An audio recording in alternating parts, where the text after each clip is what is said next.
Samantala nalagasan ng 4 na miyembro ang Armed Forces of the Philippines sa patuloy nilang opensiba laban sa Bangsamoro Islamic Freedom Fighters o BIFF nitong Sabado. At mula sa Maguindanao, may ulat on the spot si Cedric Castillo. Cedric? Rafi, kinumpirma na ng 6th Infantry Division ng Philippine Army na 4 na sundalo ang napatay sa operasyon noong Sabado ng gabi hanggang linggo ng madaling araw. Bukod dito ay tumanggi muna na pangalanan ng 6ID ang 4 na mga sundalo ito. Pero ayon sa isang source ng GMA News, ay isa sa mga namatay ay may ranggo na kapitan na naputukan ng M203 rifle grenade sa kalagitnaan ng isang rescue mission sa mga sugatan. Bandang alas 10 kaninang umaga nang nakuna ng GMA News ang pagbibigay parangal o yung send-off doon sa isa sa mga nasawi at nakunan din nakita rin ng ating team ng sinundo siya ng kanyang mga kaanak. Hindi na rin nagbigay pa ng iba pang detalye ang AFP tungkol rito. Sa ngayon ay umabot na sa 21 ang bilang ng mga sugatang sundalo simula noong ilunsad ang all-out offensive laban sa BIFF. 11 araw na ang nakakaraan at simula kahapon ay kabi-kabilang mga operasyon yung nare-report at namomonitor natin sa loob at labas ng tinatawag na SPMS box na pinaniniwala ang pinagkukutaan ng mga elemento ng BIFF. Yan mo ang latest mula rito sa Maguindanao. Balik mo na sa inyo, Rafi. Cedric, yung bang 4 na nasawi sa iisang operasyon lamang ito? Medyo hiwa-hiwalay na operasyon itong weekend, Cedric. Hindi pa natin tuluyan na completely na verify, Rafi, pero ang lumalabas doon sa mga information at sa mga sources na nakakausap natin ay sa isang operation ito, itong 4 na mga sundalo ng gobyerno, sundalo natin na napatay.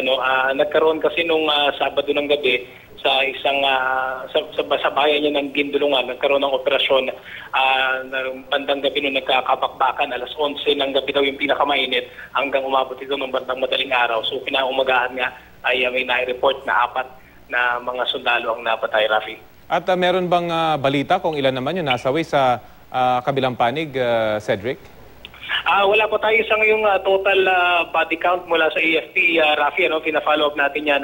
Pero may mga pangilang-ilang mga reports na, tulad kahapon, merong 4 na mga miyembro ng BIFF ang na-recover mula doon sa isang lugar ng enkwentro. At isa nga dito sa mga katawan na ito, isa doon sa mga katawan na ito nakitahan na suot-suot pa yung jacket ng PNP Special Action Force.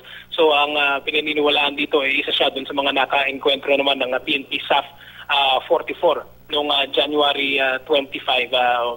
At kanina ay may nakausap din tayo ng ilang mga source na di umano may mga 10 pa at least na mga na-recover o mga na-reported na casualty ang BIFF. So ngayon ay patuloy pa rin naman na minomonitor ng 6ID kung ilan na yung total body count o ilan na yung casualty ng BIFF, Rafi.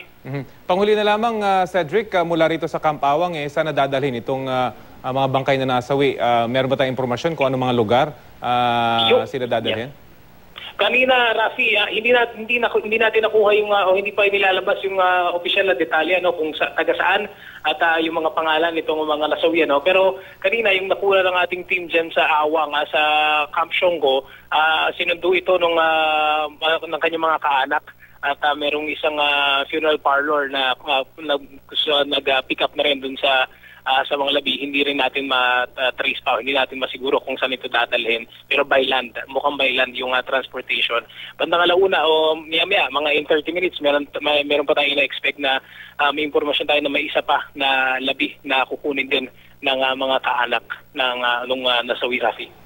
Okay, maraming salamat sa iyo, Cedric Castillo.